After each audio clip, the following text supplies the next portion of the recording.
তায়েফের ময়দানে নবী যায় উম্মতের কালেমার দাওয়াত দেওয়ার জন্য। কাফের বেঈমানেরা কয় মুহাম্মদ আব্দুল্লাহর ছেলে পাগল, মক্কা থেকে আসছে, পাথর মেরে তাড়াইয়া দাও। কাফের বেঈমানেরা যখন এই কথা বলল, ওই কাফেরের ছোট ছোট বাচ্চাগুলো হাতের মধ্যে পাথর নিয়ে আমার নবীর শরীরের মধ্যে মারে। বৃষ্টির মতো নবীর শরীরের মধ্যে পাথরগুলো পড়ে। যেই নবীর শরীরে মশা মাছি পড়া হারাম, ওই নবীর শরীরে পাথরগুলো বৃষ্টির মতো পড়ে রক্ত বের হওয়া শুরু হয়ে গেল। মায়ার নবীর রক্ত মোবারকে জুতা আটকাইয়া গেল।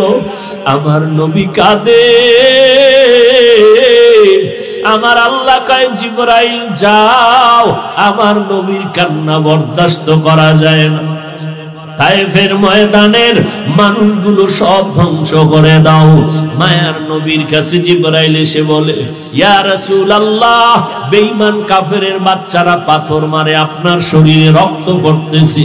যেই শরীরে মশা মাছি পড়ে না, ওই শরীরে পাথরের আঘাতে রক্ত পড়ে, বলেন উল্টাইয়া সব ধ্বংস করে দেই। মায়ার নবী কান্না করে বলে, না না, এদের মারবা না, এরা আমাকে চিনে না। আমি কেমন মদিনার মক্কার একজন এতিম সন্তান। তায়েফের মানুষ জানে না আমি বড় ইতিম, আমি বাবার চেহারা দেখতে পারি নাই। 6 বছরে মা হারা বড় অসহায় হয়ে গেছে।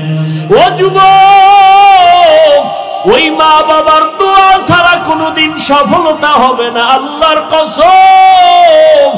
ওই মা বাবারে যারা কষ্ট দিয়া কাঁদাইছো, ওই মা বাবার তাড়াতাড়ি পায়ে হাত রাইখা ক্ষমা চাইয়া নাও। মা বাবা দোয়া না করলে আগাইতে পারবা না রে বাবা।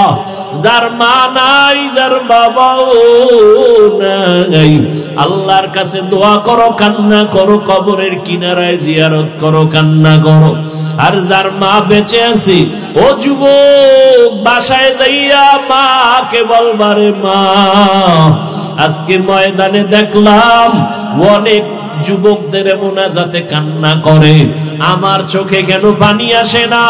আমার গুনার কারণে বুঝি আমার আল্লাহ আমার উপরে বেজার। ও মা, তুমিও বুঝি বেজার হয়ে গেছো? ও মা, আজকে তওবা করে আসছি, আর গুনাহ করব না। জীবনে কম নামাজ ছাড়ি নাই, আজকে থেকে তওবা করে আসছি, আর নামাজ ছাড়ব না। জীবনে কম গুনাহ করি নাই, আজকে তওবা করে আসছি, গুনাহ করব না। ও মা, তুমি আমার মাথায় হাত দিয়ে দোয়া করে দাও, আল্লাহ যেন আমাকে মাফ করে দেন। আম্মা যদি মাথায় হাত দিয়ে দোয়া করে, ও যুবক, তোমার কপাল খুলিয়া যাবে। ওই মা বাবারে আর কষ্ট দিও না রে বাবা।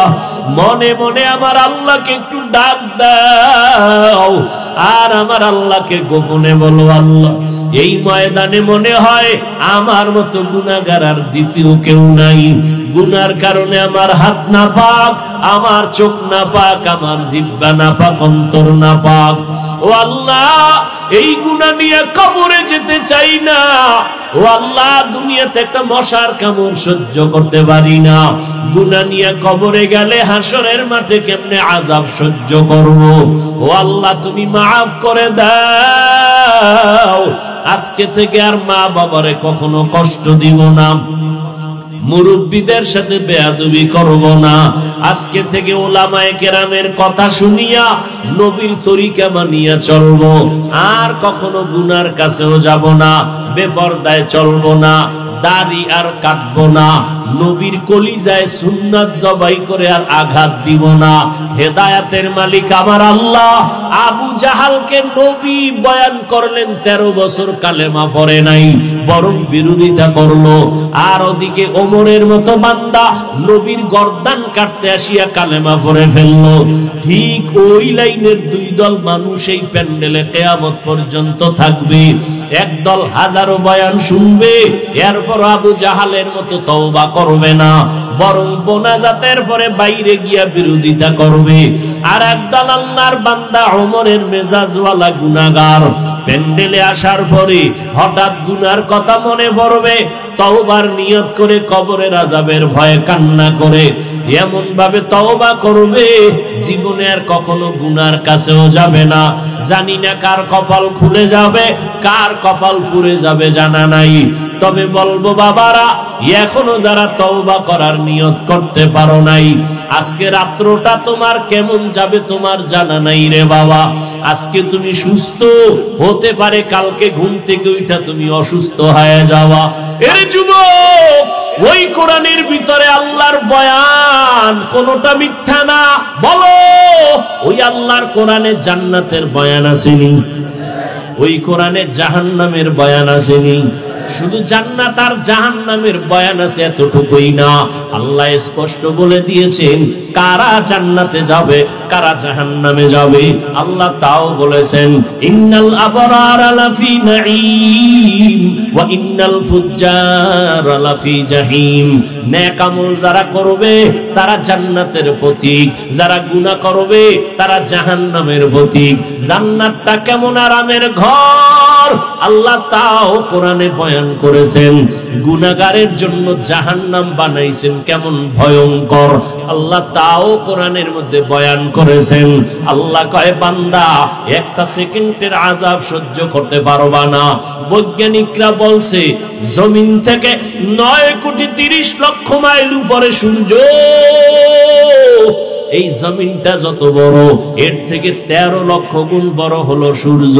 যদিও ইদানিং কালের বৈজ্ঞানিকরা বলে অতীতের বিজ্ঞানীদের থিওরি ভুল, সূর্যটা জমিন থেকে 13 লক্ষ গুণ বড়, থিওরিটা সঠিক না। জমিন থেকে 9,30,00,000 মাইল উপরে, তথ্যটা সঠিক না। বর্তমান বিজ্ঞান বলে ওদের থিওরির মধ্যে ভুল আছে। তারপরও 1 সেকেন্ডের জন্য যদি মেনে নেই, একটু বিবেকটারে বুঝাও রে বাবা। জমিন থেকে 9,30,00,000 মাইল উপরে সূর্য, একটা মুখ জমিনের মধ্যে দেওয়া, রাতের বেলা সূর্য নাই, এরপরও কেন গরম লাগে? বাসায় গেলে ফ্যানের বাতাস ছাড়া ঘুমাইতে পারো না, একটা মশায় কামড় দিলে ঘুমাইতে পারো না রে যুবক। মশারি টানাইয়া ঘুমাও। আমার মাওলার কোরআন কি মিথ্যা মনে করেছো? আজকে আমিও তো তোমার মতো প্যান্ট শার্ট টাই লাগায় যদি রাস্তায় চলতাম, দাড়ি কামায়, কেউ আমারে বাধা দিত না। এই টুপিটা মাথায় দিলে মাথা গরম লাগে, তোমার থেকে কম বুঝি না রে বাবা। দাড়ির কারণে যৌবনের ভাব চলে যায়, কম বুঝি না। লাম্বা জামাটা শরীরে লাগার কারণে আটকা লাগে শরীরটা, তাও কম বুঝি না। শীতের মধ্যে ফজরের সময় ঠান্ডা পানি দিয়ে ওযু বানাইয়া নামাজ পড়তে কত কষ্ট, তারপরও নামাজ ছাড়ি না। আমগো টুপিওয়ালা বইলা কত গালি দেয়, তারপরও টুপি ফালাই না। এই টুপিদারির কারণে কত আলেমদের জেলে যাইতে হলো। এই টুপিদারি ঠিক রাখার কারণে ওই ভারতের মধ্যে হাজার হাজার আলেমের জবাই করেছে ব্রিটিশ বেঈমানেরা, গাছের সাথে লাশটা ঝুলাইয়া রাখছি। এগুলো সব আমরা জানি, এরপরও কেন টুপি ছাড়ি না, দাড়ি কামাই না, বেপরদায় চলি না, হালাল খাই রে বাবা? একমাত্র কারণ আজকে যদি 1 জাররা পরিমাণ গুনাহ নিয়া কবরে যায়, আল্লাহর নবীর কথা মিথ্যা না রে বাবা। ওই গুনাহ নিয়ে কবরে গেলে আল্লাহ কুদরতের আওয়াজ দিয়ে বলবেন, ও কবরের ফেরেশতা, 3টা প্রশ্ন করিয়া দেখো পারেনি। যারা গুনাহগার একবারও জবাব দিতে পারবে না, আল্লাহর অর্ডার হবে, ও কবরের মাটি, এই গুনাহগার নাফরমানের 2 পার্শ্বের মাটি জোরে জোরে চাপ দাও।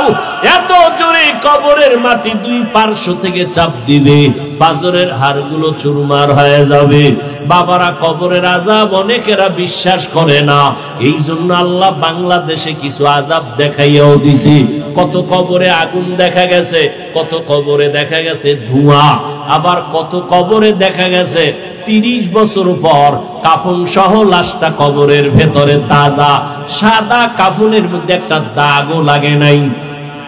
ও আল্লাহর বান্দারা, যত কবরে আযাব দেখা গেল সব হলো বেনামাজিদের কবর, আর যত লাশ তাজা পাওয়া গেল সব হলো নামাজি বান্দা বান্দির কবর। ও আল্লাহর বান্দারা, আজকে তুমি চোখের সামনে তাকাইয়া দেখো, আমরা যারা নবীর তরিকা মানিয়া চলার চেষ্টা করি, মহামারী করোনা গেল, স্কুল বন্ধ, কলেজ বন্ধ, ব্যবসা বন্ধ, চাকরি বন্ধ, আল্লাহর শুকর একটা মাদ্রাসাও বন্ধ হয় নাই। অথচ পয়গম্বরের হাদিস, জমিনের মধ্যে যত দোয়া হবে প্রত্যেকটা দোয়ার মধ্যে দরুদ থাকতে হবে। যেই দোয়ায় নবীর শানে দরুদ নাই সেই দোয়া আরশে আজিমে কবুল নেই। মসজিদে ঢুকতে দোয়া আসেনি, বাইরেতে দোয়া আসেনি, দরুদ ছাড়া পড়ছেন দোয়াই পড়ে নাই, দরুদ পড়বে বলে। মসজিদে ঢুকতে দোয়া আল্লাহুম্মা আফতাহ লি আবওয়াবা রাহমাতিক, বের হইতে আল্লাহুম্মা ইন্নী আসআলুকা মিন ফাদলিক। দরুদ শরীফ সারা পড়ছেন সওয়াব হবে না, আরশে আজিমে যাবে না। কয় কেমনে দরুদ পড়বেন? যত দোয়া হবে দরুদ পড়া লাগবে। কয় কেমনে? মসজিদে যখন ঢুকবেন প্রথম সুন্নত ডান পাও দিয়া ঢুকবেন, দ্বিতীয় সুন্নত বিসমিল্লাহ বলবেন, 3 নাম্বার সুন্নত দরুদ শরীফ পড়বেন, 4 নাম্বার সুন্নত আপনি মসজিদে ঢুকার দোয়া পড়বেন, 5 নাম্বার সুন্নত ইতিকাফের নিয়ত করবেন। এত সোজা আশিকে রাসূল হওয়া। जिंदगी में बंदगी तू करना है, जिंदगी में बंदगी तू करना है, जिंदगी में बंदगी शर्मिंदा है, जिंदगी बे बंदगी शर्मिंदा है। ভালো লাগে না? একতারা লাগবে না? তোমরা তো একতারা সারা ভাল লাগে না। বাঙালি এত খারাপ, বাংলা গানও শুনে না, হিন্দি। মোবাইলের ভিতরে হিন্দি গান লাগাই একজনে নাচতে আছে যুবক। এই হিন্দি গানের নাচো যে কি কয়, আমিও বুঝি না, আব্বাও বুঝে না, তো লাফাও কেন, মজা লাগে। মদিনার নবী বলেন, বাদ্যযন্ত্রের আওয়াজ যদি শুনো কানের মধ্যে আঙ্গুল দাও, এটা শয়তানের আওয়াজ। ওই আওয়াজ শুনলে গুনাহের আকর্ষণ বাড়ে। আর বাদ্যযন্ত্র ছাড়া নাতে রাসূল শুনো, নবীর শান শুনো, আল্লাহর গুণগানের আওয়াজ শুনো। বাদ্যযন্ত্র ছাড়া নেক আমলের আগ্রহ বাড়বে, গুনার আগ্রহ কমে যাবে। ও যুবক, জীবনভর গান তো কম শুনলি না, রাতের বেলা বিছানায় শুইয়া কানের মধ্যে হেডফোন লাগাইয়া গান শুনতে শুনতে তুই ঘুমায়া যাও, একটু কি অন্তরে ভয় করে না? যদি আজরাইল আইসা তোরে ধরিয়াই বসে, বল কালকে কবরে কি জবাব দিবি? दुनिया में हो दुनिया का तलबगार ना हो, बाजार से गुजर हो खरीदार ना हो। दुनिया में हो दुनिया का तलबगार ना हो, बाजार से गुजर हो खरीदार ना हो। ये दुनिया एक मिसल कागज फूल है, ये दुनिया एक मिसल कागज फूल है। जिंदगी में बंदगी तू करना है, जिंदगी में बंदगी तू करना है, जिंदगी में बंदगी शर्मिंदा है, जिंदगी बे बंदगी शर्मिंदा है जिंदगी में बंदगी कुन बंदगी बंदगी बे जिंदगी शर्मिंदगी যুবকেরা খারাপ লাগে সময় দিবা কিছুক্ষণ ঘুমাবি না তো ঘুম তো নাই মাশাআল্লাহ কপাল খারাপ হয়ে গেছে ঘুম নেই মোবাইল চালাইতে চালাইতে রাতে কখন রাতের দিন বানাইছে দিনের রাত বানাইছে কোনো ঘুম নাই অতএব ওই আকাম কইরা রাত্র কাটাইতি আর এখন এখানে বসতেছো যতক্ষণ থাকবা ততক্ষণ অনবরত নেক লেখাই হবে এই ময়দানটার দাম কত কত দাম পয়গম্বর বলেন উলামায়ে আহলে হকের মুলাকাতে যদি কেউ রওনা হও ঘর থেকে বের হও রব্বে কারীম ৭০,০০০ রহমতের এক ফেরেশতার কাফেলা তার সাথে দিয়া দেয় চলে যাও সুবহানাল্লাহ কয় হাজার ৭০,০০০ রহমতের ফেরেশতার কাফেলা এক একজনের সাথে আসছে আসার পরে তারা মাগফিরাত কামনা করছে পুরা প্যান্ডেলটাকে ফেরেশতারা বেষ্টন করে আছে আরশে আজিম পর্যন্ত আল্লাহ কয় ফেরেশতারা সাক্ষী থাক এই ময়দানে যারা আসছে আমি আল্লাহ তো ছেলে নাই যে আমি মায়া একটু ছেলের জন্য রাইখা দিব আমার কোনো মেয়ে নাই যে আলাদা রাইখা দিব আমার কোনো স্ত্রী নাই যে আমার মায়াটা আলাদা রাইখা দিব আমার আদরের বানাইছি আমার মানুষ আমি বড় আদর করে আমার বান্দা বান্দিরে বানাইছি ওরা যখন দুনিয়ার ঘুম হারাম করিয়া দোকানওয়ালা দোকানদারি বন্ধ করিয়া ব্যবসায়ী ব্যবসা বন্ধ করিয়া এই ঠান্ডার ভিতরে আমার কোরআনের মহব্বতে আইসা ময়দানে বসছি এদের জানাইয়া দাও আমি আল্লাহ আমার মহব্বতের কারণে এদের সব গুনাহগুলো মাফ করে দিলাম আরে জোরে কও মুসলমানের একটা আওয়াজ বাতিল ভণ্ডদের জন্য একটা আতঙ্ক হে খোদা দয়াময় রব্বুল আলামিন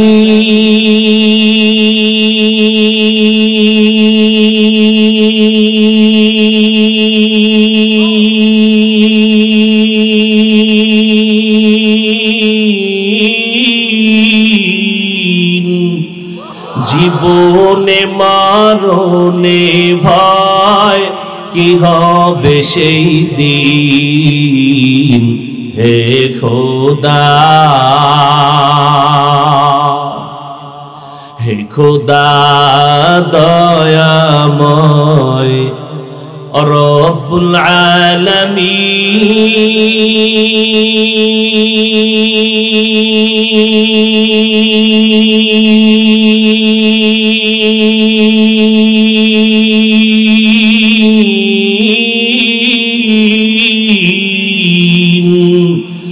জীবনে মরণে ভয় কি হবে সেই দিন হে খোদা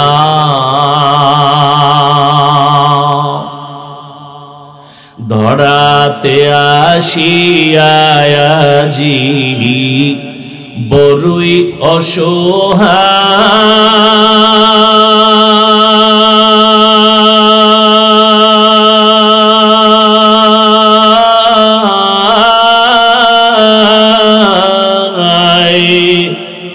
ইহকালের মায়া জালে অন্ধ যে সবাই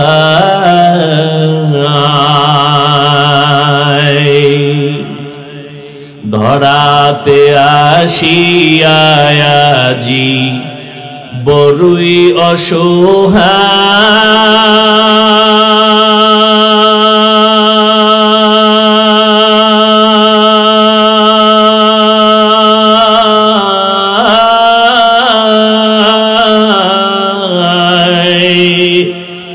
ইহকালের মায়া জালে অন্ধ যে সবাই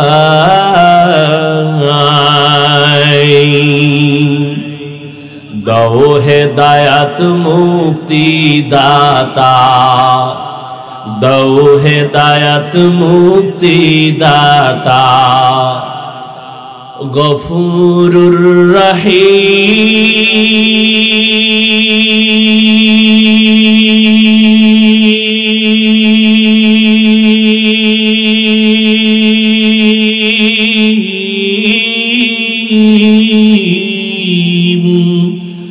জীবনে মরণে ভয় কি হবে সেই দিন হে খোদা। এই সুর বিছানায় যখন প্রস্রাব করতাম শিশুবেলা আম্মা আমাকে এই সুর শিখাইছে। তোমার মা তোমাকে কি শিখাইছে? এরে যুবক আল্লাহর গোলাম, কয়দিন এই জমিনে বাহাদুরি করবি? যতই বাহাদুরির ভাব দেখাও ফেরাউনের থেকে বড় বাহাদুর হতে পারবা না। যতই মাস্তানি ভাব দেখাও নমরুদের থেকে বড় মাস্তান হতে পারবা না। কোটি টাকার মালিক দেখো অভাব হয় না দূর, গরিব ঘুমায় আরাম করে মনটা বাহাদুর। ফেরাউনের লাশটা দেখো মিশর জাদু ঘরে, খায় না মাটি পোকা মাছি সবাই ঘৃণা করে। হৃদয়ে থাকিবে যার নম্রতা সদা, রহমত আসিবে সেথা প্রভুর ওয়াদা। বড়র বড়াই থাকলে দিলে রহমত আসবে না, নিজেকে নিজে ছোট মনে করিও সাদা। উঁচু জমিন থেকে পানি নিচু জমিনে যায়, তেমনি খোদার রহমত আসে নম্রতার হৃদয়। ভোগবিলাসের বাড়ি গাড়ি পরে রবে সব, ভোগবিলাসের বাড়ি গাড়ি পরে রবে সব। থাকতে সময় স্মরণ করো আল্লাহ আমার রব, থাকতে সময় স্মরণ করো আল্লাহ আমার রব। আমরা যারা আল্লাহকে মানিয়ে চলতেছি রে বাবা, এখানে আপনারাও মুসলমান আমিও মুসলমান। আপনারা যে আল্লাহর গোলাম আমিও সে আল্লাহর গোলাম। আপনাদের আল্লাহ আমি বান্দার আল্লাহ কি দুইজন নাকি একজন? জবানটা খুলেন। আপনাদের নবী আমার নবী দুই না এক? আপনাদের কোরআন আমার কোরআন কি আলাদা না এক? আপনাদের নবী আমার নবী এক, আপনাদের ধর্ম আমার ধর্ম এক, আপনাদের কাবা আমার কাবা দুই না এক, আপনাদের কালেমা আমার কালেমা এক। দুনিয়াতে আসছি তাও কিন্তু এক। নাকি আপনারা লঙ্গি পরে আসছিলেন? দুনিয়াতে সব একই হালাতে আসছি। বিদায়ের আওয়াজ যেদিন হবে সবার বেলায় কাফন হবে তিনটা, তাও হবে এক, কালার হবে আলাদা। কি তাবলীগওয়ালাদের কালার হবে একরকম, যারা পীরের ভক্ত তাদের কাফনের কালার হবে আর এক রকম। সবার কাফনের কালারও এক। আমি বক্তার সম্মানে একটা কাফন কেউ বাড়াইয়াও দিবে না। গরিব রিকশার ড্রাইভার যদি মরে যায় গরিব হওয়ার কারণে একটা কাফন কেউ কমাইয়াও দিবে না। কবরের সাইজ হবে এক। কবরে রেখে বিদায়ের পর প্রশ্ন হবে সবার বেলায় এক।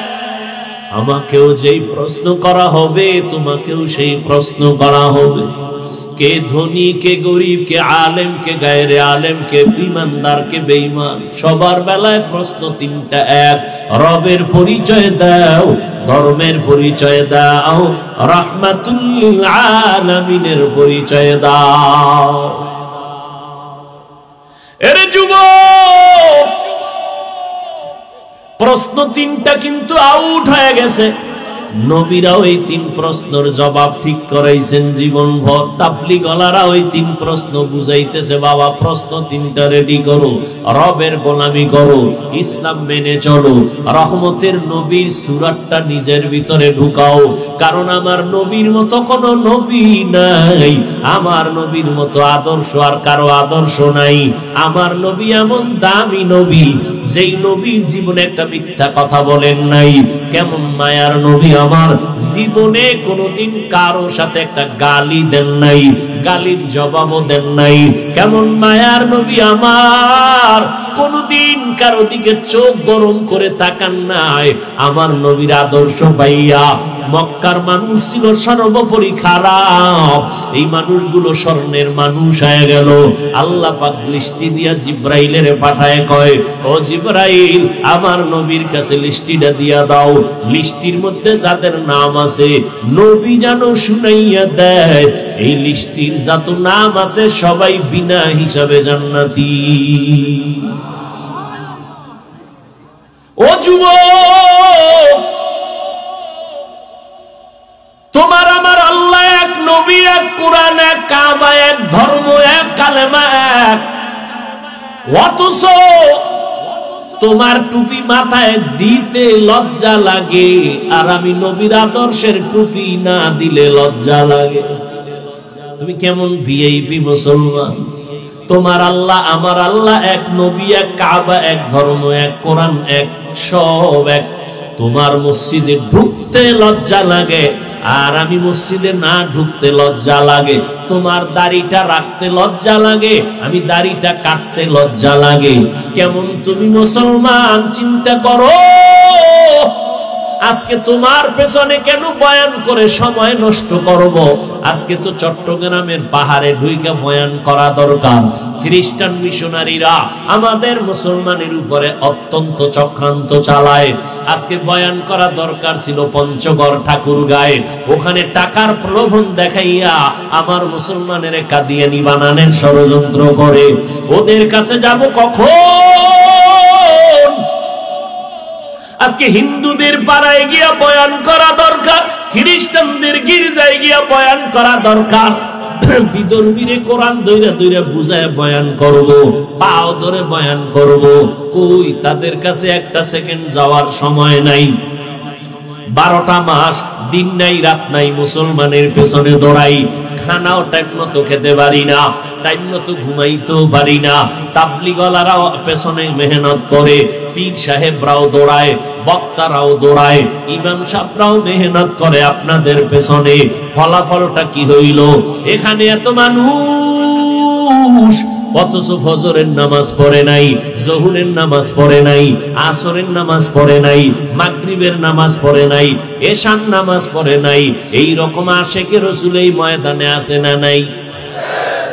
ফলাফলটা বড় খারাপ। এত মেহনত তাবলীগওয়ালারা করলো, ফলাফল জিরো। আমরা এত কষ্ট করি আপনাদের সামনে, আপনারা আমগো টুপিওয়ালা বলে গালি দেন, অথচ বিধর্মীরা গালি দেওয়া দরকার ছিল, অথচ সেই গালি আপনারা দেন। আমরা অন্ধ না, আমরা বধির না, আপনাদের সব গালি কিন্তু টের পাই।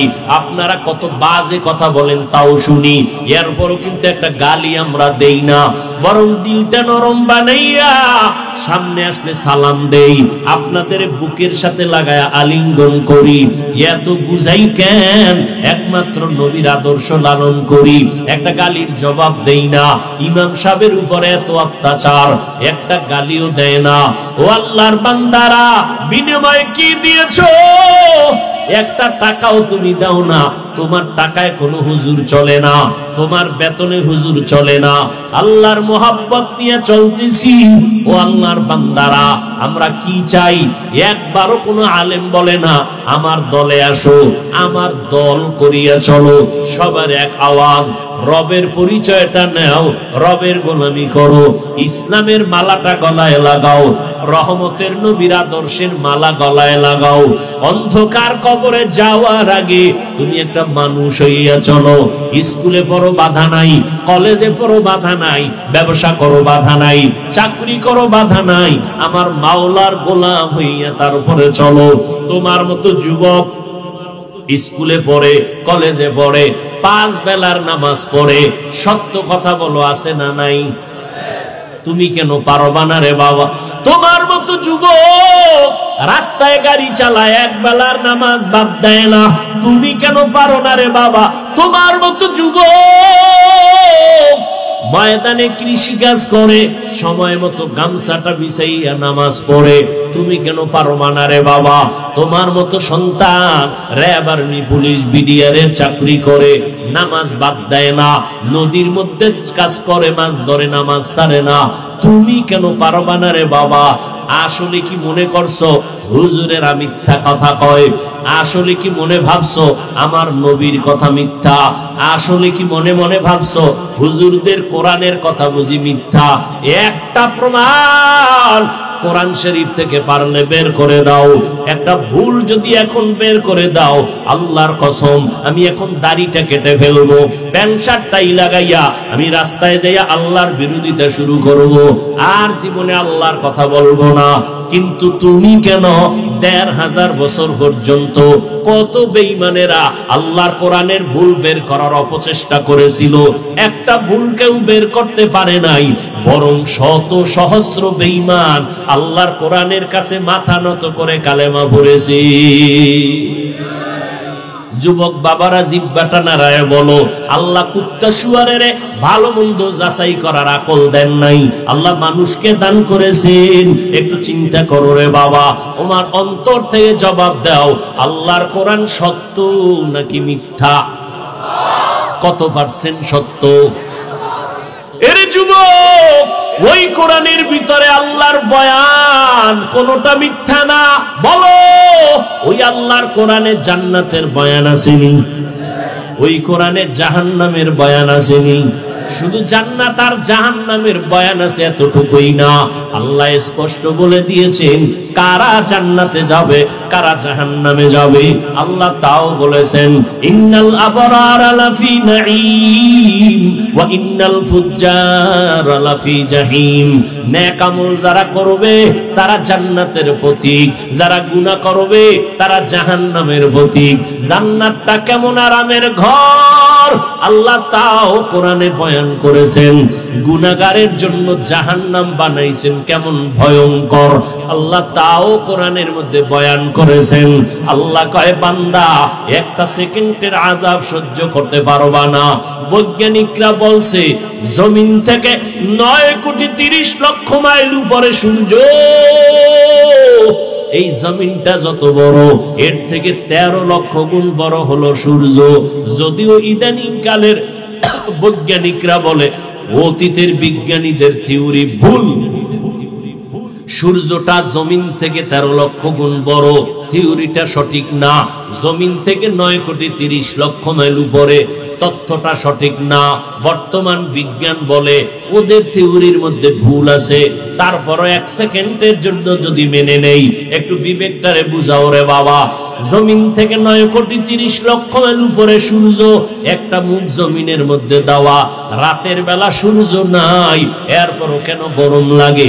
বাসায় গেলে ফ্যানের বাতাস ছাড়া ঘুমাইতে পারো না, একটা মশায় কামড় দিলে ঘুমাইতে পারো না রে যুবক। মশারিটা নাইয়া ঘুমাও। আমার মাওলার কোরআন কি মিথ্যা মনে করেছো? আজকে আমিও তো তোমার মতো প্যান্ট শার্ট টাই লাগায় যদি রাস্তায় চলতাম, দাড়ি কামায়, কেউ আমারে বাধা দিত না। এই টুপিটা মাথায় দিলে মাথা গরম লাগে, তোমার থেকে কম বুঝি না রে বাবা। দাড়ির কারণে যৌবনের ভাব চলে যায়, কম বুঝি না। লাম্বা জামাটা শরীরে লাগার কারণে আটকা লাগে শরীরটা, তাও কম বুঝি না। শীতের মধ্যে ফজরের সময় ঠান্ডা পানি দিয়ে ওযু বানাইয়া নামাজ পড়তে কত কষ্ট, তারপরও নামাজ ছাড়ি না। আমগো টুপিওয়ালা বইলা কত গালি দেয়, তারপরও টুপি ফালাই না। এই টুপিদারির কারণে কত আলেমদের জেলে যাইতে হলো। এই টুপিদারি ঠিক রাখার কারণে ওই ভারতের মধ্যে হাজার হাজার আলেমের জবাই করেছে। ব্রিটিশ বেঈমানেরা গাছের সাথে লাশটা ঝুলাইয়া রাখছে। এগুলো সব আমরা জানি, এরপরও কেন টুপি ছাড়ি না, দাড়ি কামাই না, বেপরদায় চলি না, হালাল খাই রে বাবা? একমাত্র কারণ আজকে যদি এক জাররা পরিমাণ গুনাহ নিয়ে কবরে যাই, আল্লাহর নবীর কথা মিথ্যা না রে বাবা। ওই গুনাহ নিয়ে কবরে গেলে আল্লাহ কুদরতের আওয়াজ দিয়ে বলবেন, ও কবরের ফেরেশতা, তিনটা প্রশ্ন করিয়া দেখো পারেনি। যারা গুনাহগার একবারও জবাব দিতে পারবে না। আল্লাহর অর্ডার হবে, ও কবরের মাটি, এই গুনাহগার নাফরমানের দুই পার্শ্বের মাটি জোরে জোরে চাপ দাও। এত জোরে কবরের মাটি দুই পার্শ্ব থেকে চাপ দিবে, পাজরের হাড়গুলো চুরমার হয়ে যাবে। বাবারা, কবরের আযাব অনেকেরা বিশ্বাস করে না, এই জন্য আল্লাহ বাংলাদেশে কিছু আযাব দেখাইয়াও দিছে। কত কবরে আগুন দেখা গেছে, কত কবরে দেখা গেছে ধোঁয়া, আবার কত কবরে দেখা গেছে 30 বছর পর কাফন সহ লাশটা কবরের ভেতরে তাজা, সাদা কাফনের মধ্যে একটা দাগও লাগে নাই। ও আল্লাহর বান্দারা, যত কবরে আযাব দেখা গেল সব হলো বেনামাজিদের কবর, আর যত লাশ তাজা পাওয়া গেল সব হলো নামাজি বান্দা বান্দির কবর। ও আল্লাহর বান্দারা, আজকে তুমি চোখের সামনে তাকাইয়া দেখো, আমরা যারা নবীর তরিকা মানিয়া চলার চেষ্টা করি, মহামারী করোনা গেল, স্কুল বন্ধ, কলেজ বন্ধ, ব্যবসা বন্ধ, চাকরি বন্ধ, আল্লাহর শুকর একটা মাদ্রাসাও বন্ধ হয় নাই। আর কি দেখবা চোখের সামনে? এই বয়ানগুলো বেঈমানের করলে ওরা বহু আগে রাসূলের আশিক হয়ে যায়, অথচ তোমাকে পাও ধরিয়া বলার পরেও তুমি যেই সেই হয়ে রইলা। অনুতপ্ত নাই, অনুশোচনা নাই, বরং উল্টা বিরোধিতা। আল্লাহ বলেন, ইয়া ইবাদি, হে আমার বান্দা বান্দিরা, গুনাহ করিয়া যারা নিজেদের উপরে জুলুম করেছো, তোমরা তওবার পথে ফিরে আসো। আমি তোমাদের গুনাহ করতে করতে বিশাল এক পাহাড় বানাইছো, 50 বছর লাগছে। গুনার পাহাড় বানাইতে তোমার 30 বছর সময় লাগলো, আর আমার কাছে যদি একটু ক্ষমা চাও, তোমার 50 বছর 30 বছরের গুনার পাহাড়কে আমি আল্লাহ বিনিশ করে দিতে 1 সেকেন্ড সময় লাগবে না। আতিনা ফি দারে দুনিয়া না হাসান, আতিনা ফি দারে উকবা না হাসান, ইয়া গিয়াসাল মুস্তাগীসি নাহদিনা বিফতিখারা বিল উলুমে ওয়াল গিনা। কষ্ট হইতেছে আপনাদের? এরে যুবক, আল্লাহর গোলাম, ভালো করে বুঝো, তোমার মতো কত যুবক আজকে তাকায় দেখো, বৃদ্ধ বাবাজি, আপনার মতো কত বুড়া মানুষ হাতে লাঠি নিয়া মসজিদে যায়, 5 বেলার নামাজ পড়ে সারে না। আরে আম্মা জানেরা, পর্দার আড়ালে বোনেরা, আপনাদের মতো কত মা বোন এখনো আছে নামাজ সারে না, স্বামীর মাল নষ্ট করে না, সন্তানগুলোকে আদর্শওয়ালা বানানোর চেষ্টা করে। আম্মা জানেরা, আপনারা কেন পারবেন না? কয়দিন দুনিয়াতে থাকবেন? ও যুবক বাবারা, বৃদ্ধ বাবাজিরা, আমার নবীর রেখে যাওয়া সুন্নতের আদর্শের থেকে দামি কোন আদর্শ আর কারো কাছে আসেনি। সবাই বলেন না? থাকলে বলেন, তাহলে আমি চলে যাব সেখানে, নবীরটা বাদ দিয়া ওইটা নিব।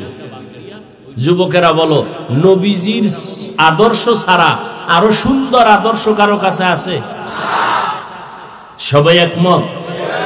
আচ্ছা বলো তো, নবীর ওই সুন্দর আদর্শে কি নখ কাটার নিয়ম নাই? চুল কাটার নিয়ম নাই? তুমি বেঈমানের লাইনে গিয়ে চুল কাটলা কেন? কি স্বার্থ বলো? আমি তোমাকে এটার জন্য চাপ দেই না। রসুল জিগাইলে কি বলবা?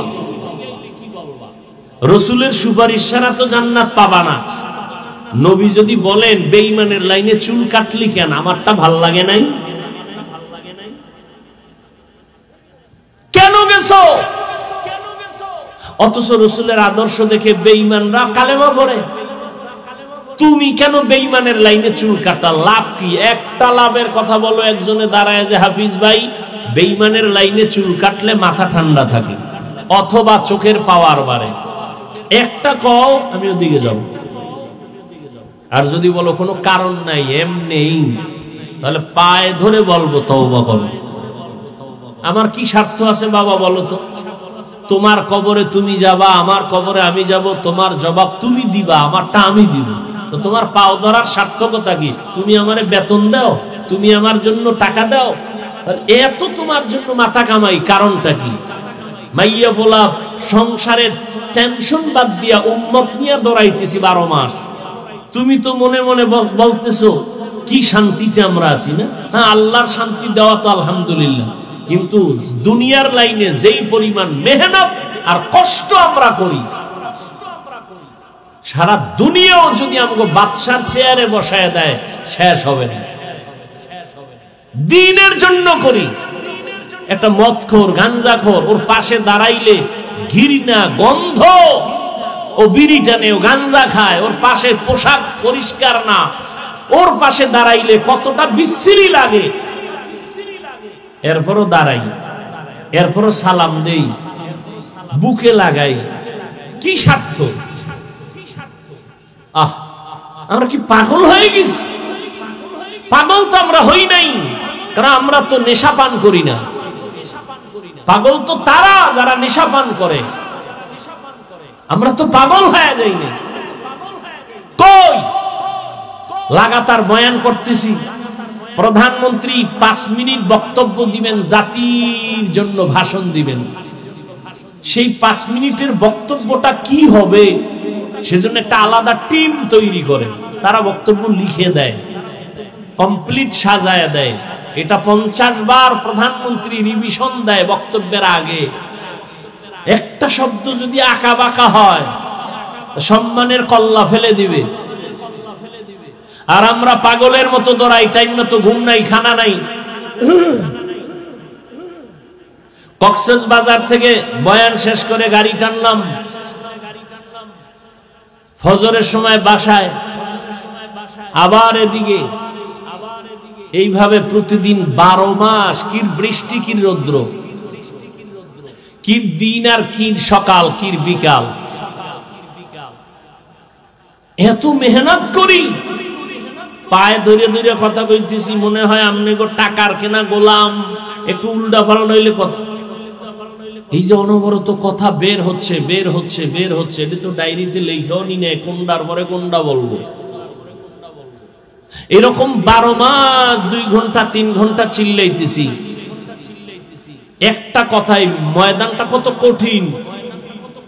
মসজিদে যদি তাবলিগওয়ালারা বইয়ে কয় হাফিজ ভাই একটু বয়ান করেন, কোনো টেনশন নাই, চোখ বন্ধ করে টান দিমু, 1 লাইনের মানুষ বয়ান করবো, পেরেশানি নেই।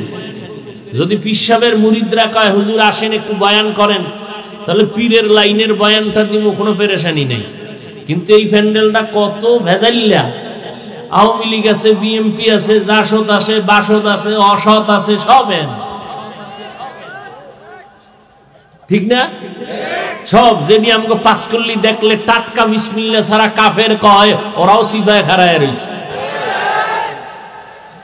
খালি চিন্তা করে কয় কি, কই তোর মাতা। আমরা নবীর শান বুঝি না, না? দাড়ি রাখলাম, টুপি পরলাম, নামাজ পড়ি, পর্দা করি, হালাল খাই রসুলের মোহাব্বতে। আমরা ভণ্ড, আর তুমি গাঞ্জা খায়া রসুলের আসে। হ্যাঁ, এটাই ঠিক।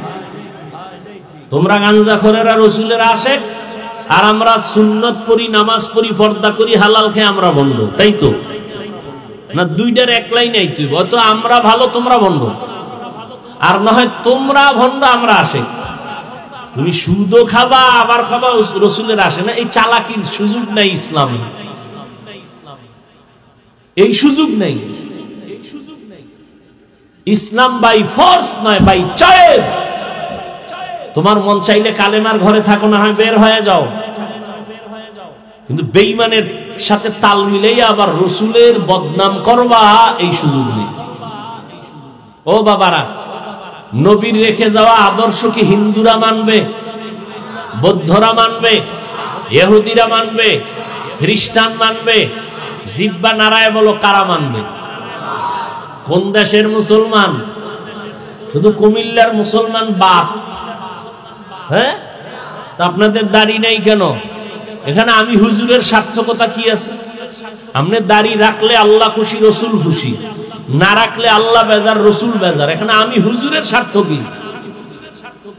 আপনি কোন কথায়, কার প্ররোচনায় পড়ে, কাকে খুশি করতে গিয়ে রসুলকে বেজার করতেছেন? আপনার হুঁশ আসেনি? যার জন্য আপনি রসুলকে বেজার করলেন সেই লোকটা আপনার নেই, স্বার্থে আঘাত লাগবে, মোবাইল বন্ধ, হ্যাঁ বন্ধু শেষ। হঠাৎ যদি ফোনটা খুলে আলায় আর আপনার কলটা ঢুকে পড়ে, রিসিভটা যদি অজান্তে করিয়েই ফেলে, জানে আপনি একটা ভেজালে ফালাইবেন, রিসিভ কইরা ফালাইছে, কি করবে? হ্যালো, তো নাম্বার চিনে, এরপর কইবে আপনি কে? কারণ আপনি আমারে চিনেন না, ফোন বন্ধ, ভাই না। আপনি কই? আমি জমিনে নাই। ঘরে বয়ে কি কয়? জমিনে নাই। ও বাবারা, কার জন্য তুমি জীবনকে উৎসর্গ করতেছো? আচ্ছা, আমরা যারা মোটামুটি রসুলের আদর্শ, ইহুদি আমগো বিরোধী, খ্রিস্টান আমগো বিরোধী, বৌদ্ধ, এক কথায় অমুসলিম আমগো বিরোধী, এবং কিছু মুনাফিকরাও আমগো বিরোধী, ঠিক নি? যুবক বাবারা, পায়ে ধরে মাপ চাইতেছি, রাগ কইরো না। আমি বান্দার তো আরো বিরোধিতার শেষ নাই, ঠিক না? মানুষের হাতে যদি সম্মান বাড়ানো আর কমানোর ভলিউমটা থাকতো, তা আমারে কত আগে ফারায় মারতো। কিন্তু আল্লাহর রহমতে রসুলের আদর্শ মতো চলার কারণে কি সম্মান কমছে না বাড়তেছে? আর কেমনে বুঝাইলে, কিভাবে নগদ দেখাইলে তুমি আমার রসুলকে মানবা বলো তো বাবা? ও মনে মনে কইছো যে বিয়া শাদীটা একটু ক্লিয়ার করি, তারপরে নবীরে ধইরালাম। তোমার কপালে বিয়া আছে কিনা গ্যারান্টি দাও? আছে? আমার তো ধারণা তোমার কপালে বিয়া না থাকারই সম্ভাবনা অনেক, কারণ যেই পরিমাণ অপরাধ করতেছো, আল্লাহ মাফ করুন, কতটা মেয়ের চরিত্রের উপরে হামলা চালাইছো মোবাইল দ্বারা। 3 বাচ্চার মা, ছোট বাচ্চা, স্বামী বাদ দিয়ে একটা যুবকের সাথে তার মোহাব্বত তৈরি হয়ে গেল। এই ফেসবুক শরীফের গোলামেরা খেয়াল করো, যুবকের সাথে সম্পর্ক গভীর, দুইজনে গোপনে পরামর্শ করলো স্বামীটারে জবাই করে ফেলবো রাতে। তাজা খবর শোনাচ্ছি, স্বামীটারে যদি বিদায় করি তুমি আমি আরামে জীবন কাটাবো, খোদায় যদি না রাখে কেমনে কাটাবি রে বেঈমান। ঠিকই দুইজনে মিলে স্বামীটার গলা কেটে ফেললো। গোয়েন্দা বাহিনী এসে পুলিশ নিয়ে থানায় নিয়ে গেল, কোর্টে চালান দিল। গত জানুয়ারির 23 তারিখে রায় বের হয়ে গেল, ছেলেটারে ফাঁসি দিয়া দাও, মেয়েটারে যাবজ্জীবন কারাদণ্ড দিয়া দাও। মেয়েটা চিল্লায় কাঁদতেছে, পুলিশ ধইরা নিয়ে যাইতেছে। বাচ্চা 3টে ছোট ছোট, আম্মু আম্মু বলে কাঁদতেছে, মা কই যাও? বাচ্চাগুলো দৌড়ায় আর কান্দে, মাও চিল্লায় কাঁদে। একজনারে মাইরা যদি নিজে খাইতে পারতি কোনো দুঃখ ছিল না রে বাবা। এখন কিন্তু সেই এনালাগ জমিন নাই। অন্যায় করছো 5 বছর আগে, পুলিশের হাতে তোমার হ্যান্ডকাপ লেগে গেছে, তুমি টের পাও না। অন্যায় করে পার পাবা না। বড় বড় বড় বড়রাও অন্যায় করিয়া কিন্তু ধরা খেয়ে যায়। এই চিন্তা যদি যুবক করতি, কোনদিন মানুষ হইয়া মানুষের গলায় ছুরি চালাইতি না। কি হইছে এখন ফলাফল? ছেলেও জেলে, মেয়েও জেলে, বাচ্চাগুলো কাঁদতেছে রাস্তায়।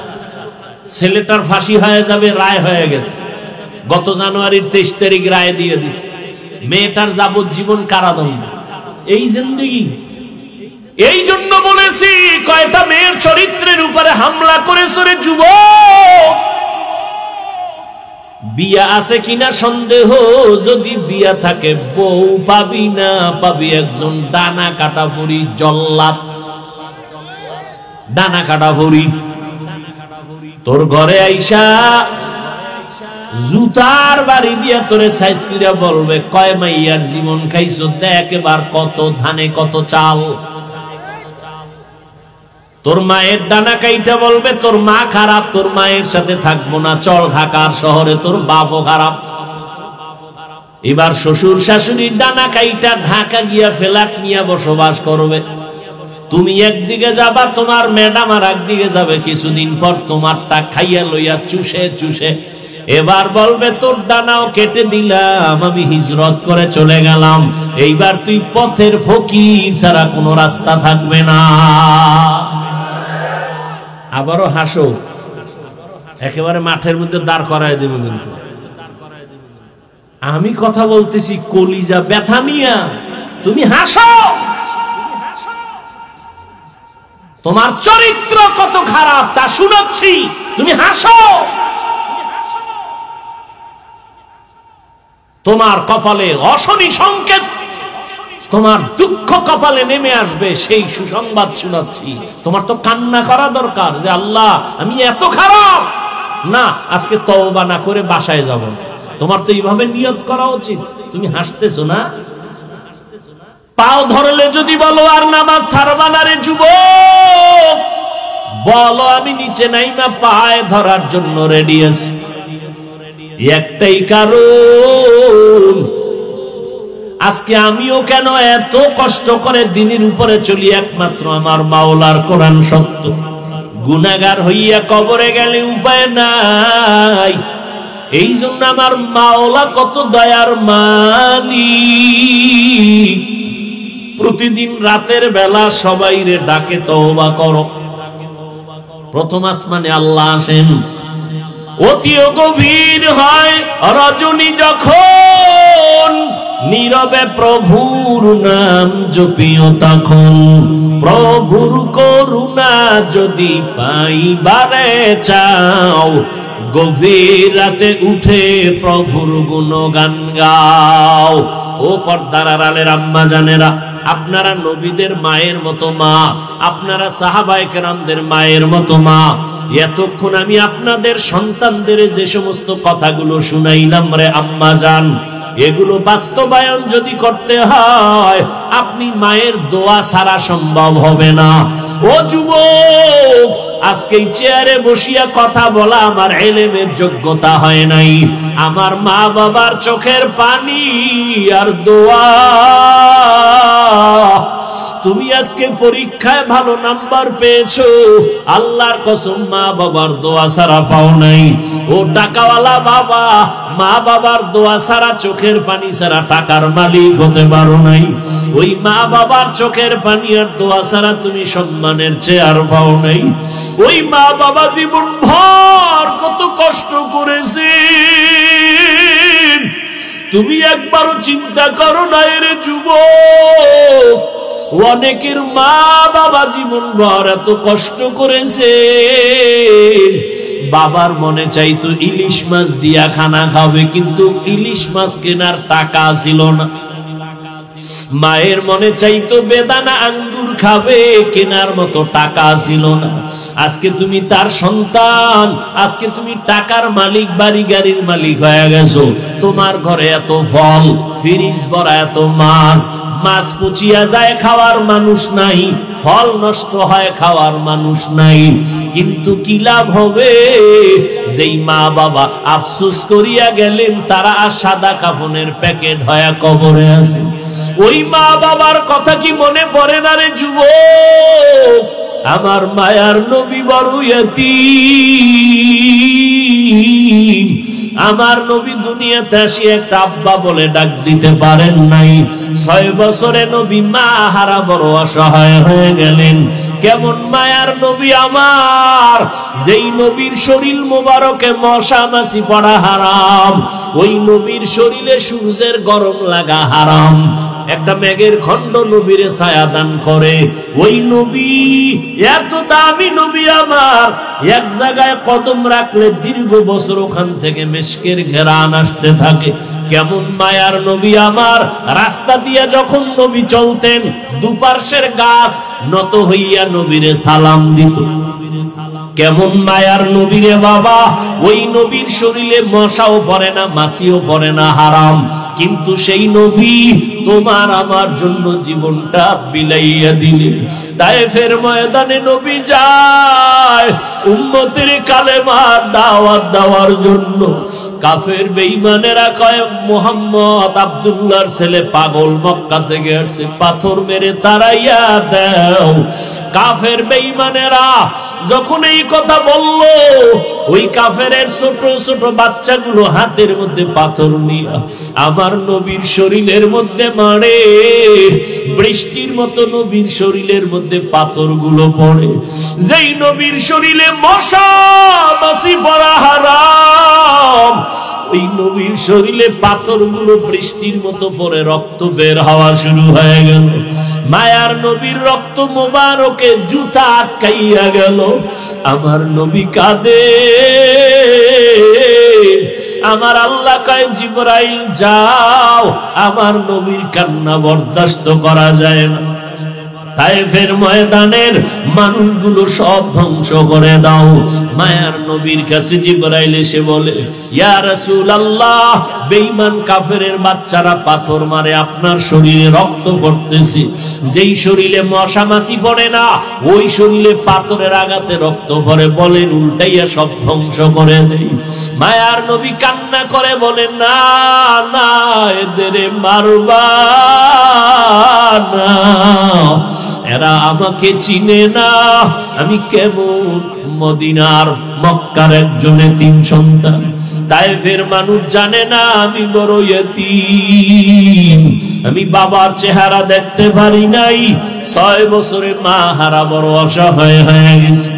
ও যুবক, ওই মা বাবার দোয়া ছাড়া কোনোদিন সফলতা হবে না, আল্লাহর কসম। ওই মা বাবারে যারা কষ্ট দিয়া কাঁদাইছো, ওই মা বাবার তাড়াতাড়ি পায়ে হাত রাইখা ক্ষমা চাইয়া নাও। মা বাবা দোয়া না করলে আগাইতে পারবা না রে বাবা। যার মা নাই, যার বাবাও নাই, আল্লাহর কাছে দোয়া করো, কান্না করো, কবরের কিনারায় জিয়ারত করো, কান্না করো। আর যার মা বেঁচে আছে, ও যুবক, বাসায় যাইয়া মাকে বলবারে মা। আজকে ময়দানে দেখলাম অনেক যুবকদের মোনাজাতে কান্না করে, আমার চোখে কেন পানি আসে না? আমার গুনার কারণে বুঝি আমার আল্লাহ আমার উপরে বেজার। ও মা, তুমিও বুঝি বেজার হয়ে গেছো। ও মা, আজকে তওবা করে আসছি, আর গুনাহ করব না। জীবনে কম নামাজ সারি নাই, আজকে থেকে তওবা করে আসছি, আর নামাজ ছাড়ব না। জীবনে কম গুনাহ করি নাই, আজকে তওবা করে আসছি, গুনাহ করব না। ও মা, তুমি আমার মাথায় হাত দিয়ে দোয়া করে দাও, আল্লাহ যেন আমাকে মাফ করে দেন। আম্মা যদি মাথায় হাত দিয়ে দোয়া করে, ও যুবক, তোমার কপাল খুলিয়া যাবে। ওই মা বাবারে আর কষ্ট দিও না রে বাবা। মনে মনে আমার আল্লাহকে একটু ডাক দাও, আর আমার আল্লাহকে গোপনে বলো, আল্লাহ, এই ময়দানে মনে হয় আমার মতো গুনাহগার আর দ্বিতীয় কেউ নাই। গুনার কারণে আমার হাত না পাক, আমার চোখ না পাক, আমার জিহ্বা না পাক, অন্তর না পাক। ও আল্লাহ, এই গুনাহ নিয়ে কবরে যেতে চাই না। ও আল্লাহ, দুনিয়াতে একটা মশার কামড় সহ্য করতে পারি না। গুনাহ নিয়ে কবরে গেলে হাসরের মাঠে কেমনে আযাব সহ্য করব। ও আল্লাহ, তুমি মাফ করে দাও। আজকে থেকে আর মা বাবারে কখনো কষ্ট দিব না। মুরব্বিদের সাথে বেয়াদবি করব না। আজকে থেকে উলামায়ে কেরামের কথা শুনিয়া নবীর তরিকা মানিয়া চলবো, আর কখনো গুনার কাছেও যাব না, বেপরদায় চলবো না, দাড়ি আর কাটবো না, নবীর কলিজায় সুন্নাত জবাই করে আর আঘাত দিব না। হেদায়েতের মালিক আমার আল্লাহ আবু জাহালকে নবী বয়ান করলেন, 13 বছর কালেমা পড়ে নাই, বরং বিরোধিতা করলো। আর ওদিকে ওমরের মতো বান্দা নবীর গর্দান কাটতে আসিয়া কালেমা পড়ে ফেললো। ঠিক ওই লাইনের দুই দল মানুষ এই প্যান্ডেলে কিয়ামত পর্যন্ত থাকবে। একদল হাজারো বয়ান শুনবে, এরপর আবু জাহালের মতো তওবা করবে না, বরং মোনাজাতের পরে বাইরে গিয়া বিরোধিতা করবে। আর একদল আল্লাহর বান্দা ওমরের মেজাজওয়ালা গুনাহগার প্যান্ডেলে আসার পরে হঠাৎ গুনার কথা মনে পড়বে, তওবার নিয়ত করে কবরের আযাবের ভয়ে কান্না করে এমন ভাবে তওবা করবে, জীবনে আর কখনো গুনার কাছেও যাবে না। জানি না কার কপাল খুলে যাবে, কার কপাল পুড়ে যাবে জানা নাই। তবে বলবো বাবারা, এখনো যারা তওবা করার নিয়ত করতে পারো নাই, আজকে রাত্রটা তোমার কেমন যাবে তোমার জানা নাই রে বাবা। আজকে তুমি সুস্থ, হতে পারে কালকে ঘুম থেকে উঠা তুমি অসুস্থ হয়ে যাওয়া, আল্লাহ ভালো জানেন। অতএব আমি বলবো তওবা করে নাও। স্কুলে পড়ো, কলেজে পড়ো, চাকরি করো, ব্যবসা করো, কোনো বাধা নাই, তবে তওবা করে নাও। জীবনে আর কোনোদিন নামাজ ছাড়বা না, দাড়ি কাটবা না, বেপরদায় চলবা না, মা বাবার সাথে বেয়াদবি করবা না, নবীর তরিকার বাহিরে চলবা না, উলামায়ে কেরামের পরামর্শ নিয়ে জীবনটা কাটাইবা, নবীর সুন্নাত অনুযায়ী চলবা, নবীর মুহাব্বতে, আল্লাহর মুহাব্বতে গুনার কথা স্মরণ করিয়া তওবা করার মতো যদি কারো অন্তর নিয়ত হয়, তৈরি হয়, মুনাফিকি না থাকে, যাদের অন্তর তৈরি হয়ে আছে, মরিয়া গেল আর গুনার কাছেও যাব না, এরকম পাক্কা তওবার নিয়ত যাদের অন্তরে আছে, তাদেরকে বলবো দুটো হাত আমার আল্লাহকে দেখাইয়া দাও। আয় আল্লাহ, হাতগুলো কবুল করে নেন, তওবা কবুল করে নেন, তওবার উপরে মজবুত হইয়া চলার মতো আমাদের তৌফিক দান করেন, আমিন। আলহামদুলিল্লাহি রাব্বিল আলামিন, ওয়াসসালাতু ওয়াসসালামু আলা সাইয়্যিদিল